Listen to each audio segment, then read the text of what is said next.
Que Dios los bendiga, amados amigos y hermanos que en este momento nos acompañan a compartir la palabra de Dios. El día de hoy quiero compartir un pasaje de la Biblia situado en San Juan capítulo 6, versículo 20. Y dice así la palabra de Dios. Mas Él le dijo, yo soy, no temáis. Bien, vamos a centrarnos en este versículo. Básicamente, este capítulo 6, versículo 16 al 21 está hablando en ese momento que Jesús va a caminar sobre las aguas para ir a sus discípulos. Y dice la Biblia en el versículo 16, al anochecer descendieron sus discípulos al mar y entrando en una barca iban cruzando el mar hacia Capernaum. Estaba ya oscuro y Jesús no había venido con ellos. Bueno, ustedes saben, después que Jesús alimentó a las 5.000 personas, Él le dijo a sus discípulos que se adelantaran, ¿no? Y los discípulos subieron a la barca, dice la Biblia, se dirigían hacia Capernaum. Y estaba ya oscuro y Jesús no había venido con ellos. Bien, muchas veces en la Biblia, al desierto, al mar, se le da, digamos, simbolizan algo, ¿no? Simbolizan, por ejemplo, el mar muchas veces, igual que el desierto, ha simbolizado este mundo, esta tierra, la vida difícil que a veces nos toca vivir en este mundo, ¿no? En esta tierra, bajo cualquier circunstancias, muchas veces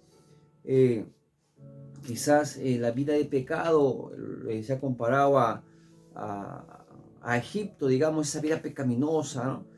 El desierto muchas veces se ha dado aplicación a una vida dura, una vida difícil que se lleva en esta tierra, al mar de la misma manera, ¿no? Como que representa el mundo, sus atracciones, sus deleites, sus vicios y todas esas cosas, ¿no?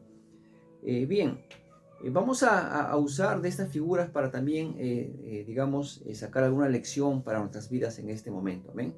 Dice que ellos entraron en una barca, iban cruzando el mar hacia Capernaum. Capernaum era su lugar de destino.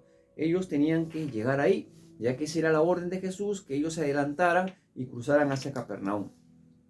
Nosotros también, como hijos de Dios, tenemos un llamado de parte del Señor de ir hacia donde Él nos ha enviado a ir, ¿no es cierto?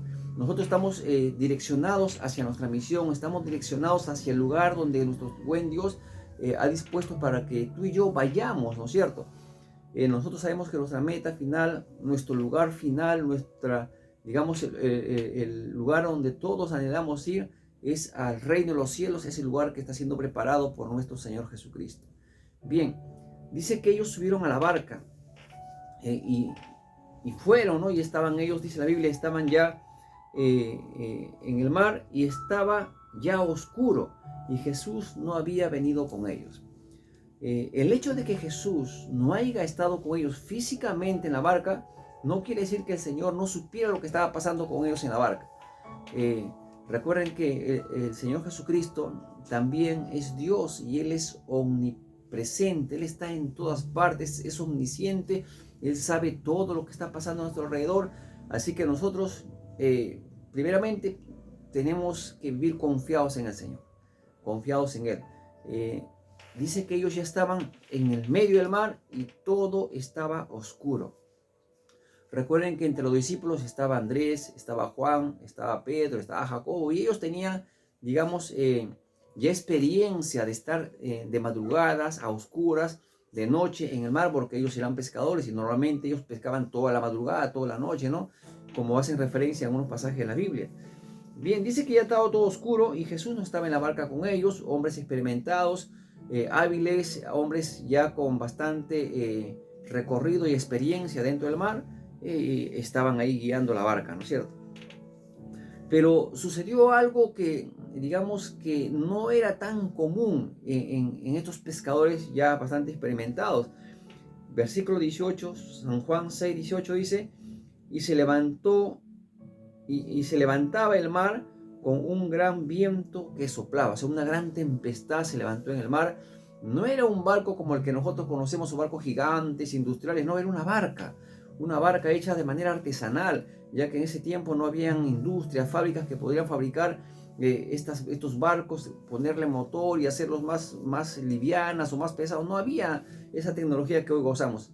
Ellos estaban en una barca artesanal y estaban en el medio del mar. Todo estaba oscuro, hasta ahí todo estaba bien. Pero cuando se levanta esta gran tempestad en el mar, cuando se levanta esas grandes olas y ese viento que golpeaba contra esa barca, la cual de manera artesanal se podía partir, ¿no? con la fuerza del viento y con el golpe de las aguas. ¿Qué sucede, mis amados hermanos? La barca era ligera. La barca no era una cosa muy sólida, resistente a prueba de todas estas cosas. No. Esta barca quizás también pueda representar nuestras vidas. Nosotros no somos personas que no sienten el temor, el miedo, la ansiedad frente a unas circunstancias difíciles. Somos frágiles, que si se nos golpea mucho tendemos a afligirnos, a sufrir, a llorar, a llenarnos de ansiedades, porque eso es propio del ser humano. Eso está, digamos, ligado a nuestra naturaleza. Recuerden que justamente por causa de que el ser humano es así, es que nosotros dependemos de Dios, necesitamos de Dios, necesitamos de su ayuda, de su compañía, de su fortaleza. Jesús no estaba físicamente con ellos y ellos no veían a Jesús. Y seguramente que si Jesús hubiera estado ahí, quizás ellos hubieran tenido un ánimo mejor. Recuerden que en una ocasión también Jesús estaba con ellos en la barca, pasó lo mismo, pero Jesús estaba durmiendo, pero estaba con ellos y ellos lo despertaron porque sabían que Jesús podía hacer algo. En esta ocasión no estaba el maestro con ellos.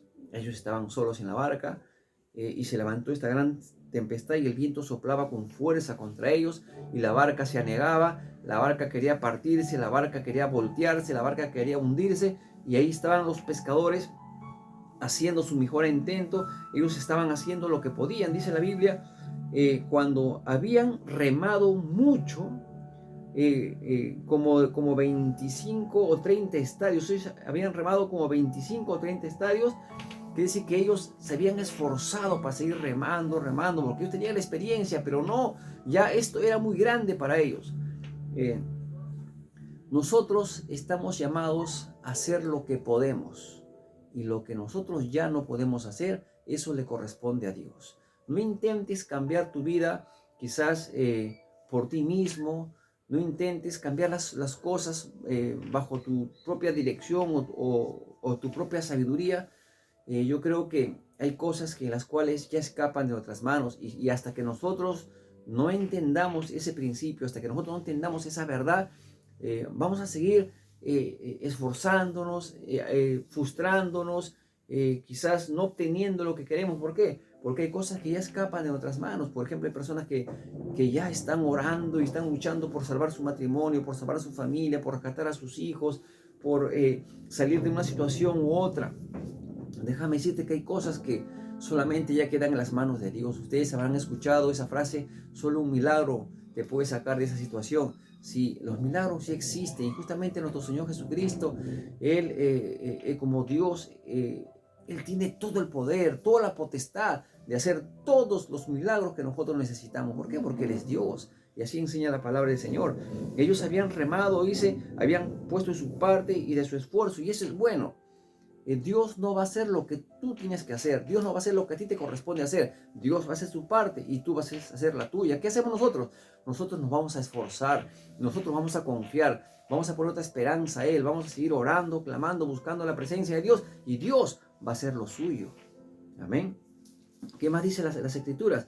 Cuando habían remado como 25 o 30 codos, vinieron a Jesús.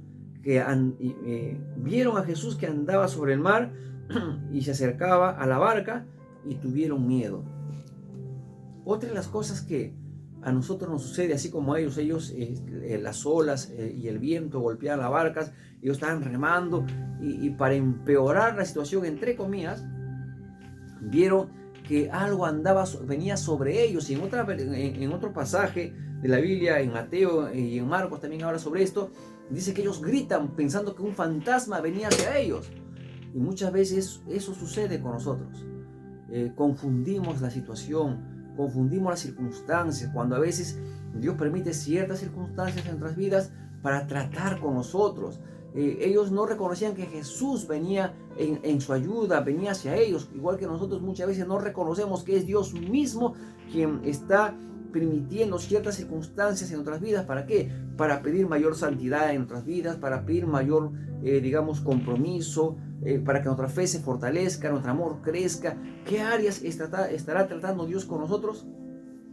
No lo sabremos hasta que después que hayamos pasado por estas circunstancias y veamos que hemos subido un peldaño más, hemos madurado un poco más, nuestras vidas ya no son las mismas. ¿Por qué? Porque a través de esas circunstancias Dios nos ha marcado, Dios nos ha ayudado a que nosotros podamos conocerlo un poco más de lo que Dios quiere que nosotros lo conozcamos.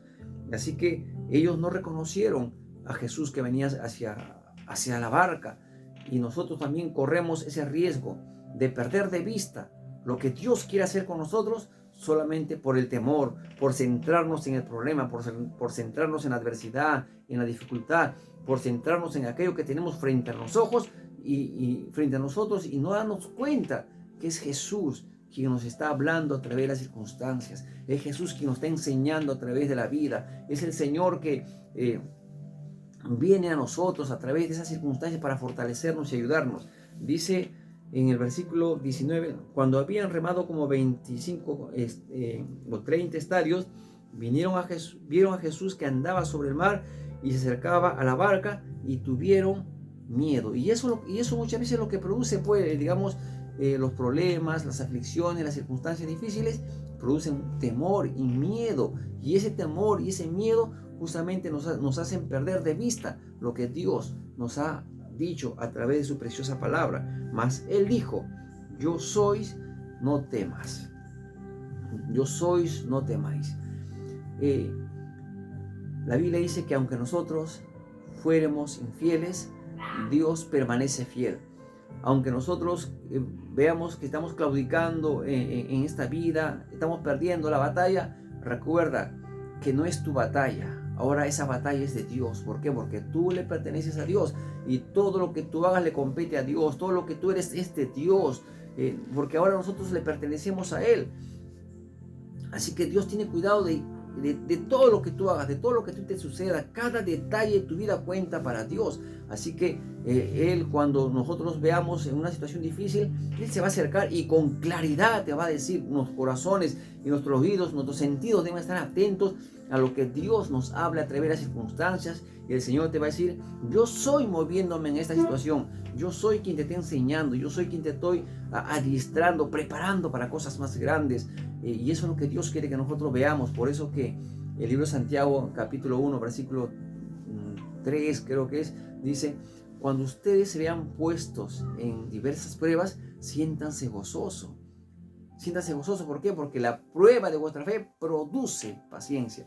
Nosotros, amados, muchas veces nos volvemos productivos en el momento de la prueba, en el momento de la adversidad. Así que si tú estás pasando por una circunstancia difícil, no te centres en las circunstancias, céntrate en Dios. Confiemos más en el Señor. Quizás Dios quiera captar tu atención, quiera hablarte en algunas circunstancias por las cuales tú puedas o necesites corregir. Quizás estás muy atareado con una y otra cosa, ya has olvidado tu comunión con Dios, y Dios, a través de ciertas cosas, está captando tu atención, está llamando tu atención. ¿Para qué? Para que tú vuelvas a centrarte en tu Señor, en tu Dios, en tu Creador. Ellos entonces con gusto le recibieron en la barca, la cual llegó enseguida a la tierra donde iban. Con gusto, o sea, ese temor, ese miedo se cambió en gozo, en paz, en alegría. ¿Por qué? Porque eso es lo que Dios produce en medio de las circunstancias difíciles. Y ellos llegaron enseguida a tierra a donde se dirigían, y Dios va a cumplir su propósito. Ellos tenían que llegar ahí, y llegaron, porque Jesús llegó a la barca y les ayudó a cumplir con su propósito. De la misma manera, Dios va a entrar a nuestras barcas, y Dios está con nosotros. Él está con nosotros, pero a veces nosotros vamos a sentir que Dios ya no está con nosotros, se alejó. No, Dios está ahí, y Él ha prometido estar con nosotros, y es Él. No por tu justicia, no por la integridad de tu corazón, no, es por la misericordia de Dios que Dios se va a hacer presente a tu vida y te va a decir: hijo, no temas, yo estoy contigo. Que Dios los bendiga, amados hermanos. Tuvimos una palabra de oración. Señor, te damos gracias en el nombre de Jesús, porque tú eres Dios bueno. Bueno y misericordioso eres tú, Señor. Gracias, Padre Santo, por tu palabra. Ayúdanos a confiar y a entender, Señor, qué es lo que nos quieres mostrar o decir o hablar en medio de las circunstancias difíciles, Señor. ¿Qué quieres que hagamos? ¿En qué área de nuestras vidas quiere que nosotros mejoremos, oh Dios? Ayúdanos, Padre Santo. Bendigo la vida de todo aquel que esté escuchando esta palabra, Señor. Bendícelo, fortalécelo, sánalo si está enfermo, provéele si necesita, Dios mío, y pon paz abundante en su hogar y en su familia, Padre. En el nombre de Jesús te doy gracias, Dios mío. Amén y amén. Que Dios los bendiga, queridos amigos, queridos hermanos. Ya sabes, quizás tu amigo no tienes a Jesús en tu corazón y si te hace difícil pelear, luchar en esta vida, Dios quiere entrar a tu corazón. Permítele entrar a tu corazón, pídele perdón a Dios por tus pecados y enseguida dile: Señor Jesucristo, entra a mi corazón. Sé tú el Señor y el Salvador de mi vida, y Dios va a entrar a tu corazón y va a ser de ti esa clase de persona que Él espera que tú seas. Un abrazo fuerte desde aquí para todos ustedes, y si Dios permite, el día de mañana estaremos compartiendo la palabra del Señor. Que Dios los bendiga. Un abrazo fuerte aquí para todos ustedes y el Señor le dé abundante paz y gozo en sus corazones. Bendiciones.